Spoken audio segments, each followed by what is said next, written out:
a mother and father murdering their daughter in cold blood. And her crime was that a young man was driving by on a motorcycle and she turned her head to look at him, beaten and then covered with acid that covered 60% of, the burns covered 60% of her body. It's hard to picture a young girl, a child, being forced to marry a man that's even older than her father and really raped into submission.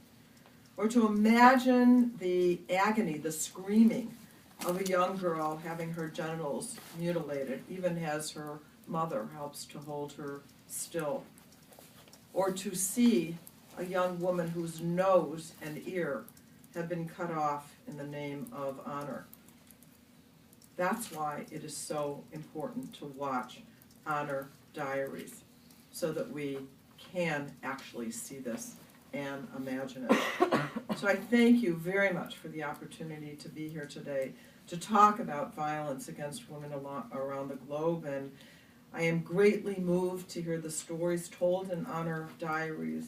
I congratulate Paula for being the producer of this amazing film, and so happy to be here with my sisters who have firsthand knowledge, and with my sister Kirsten Stewart, who works with Futures Without Violence. It's so important that these voices are heard.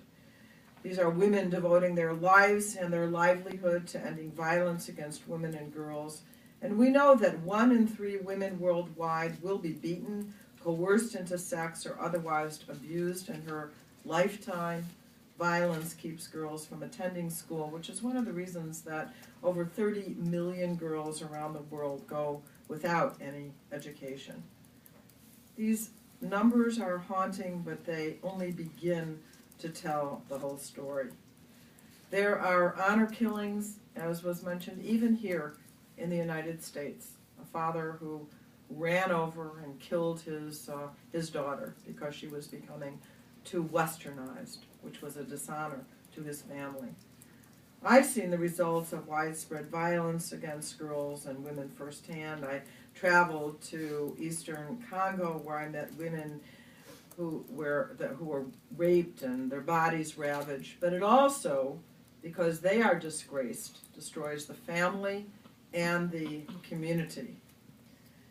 My sisters with me are fighting each and every day to change this. They're fighting to create a world where girls can go to school, women can go to work, drive a car, wear what they want, marry whom they choose and when they choose, and live without the constant worry that they're going to experience violence.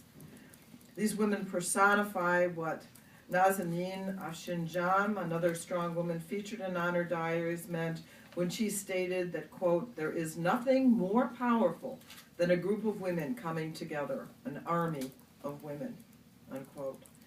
And the women in this film came together, and they are making a real difference. I'm proud to be the lead sponsor of H.R. 3571, the International Violence Against Women Act, or IVAWA. It is bipartisan.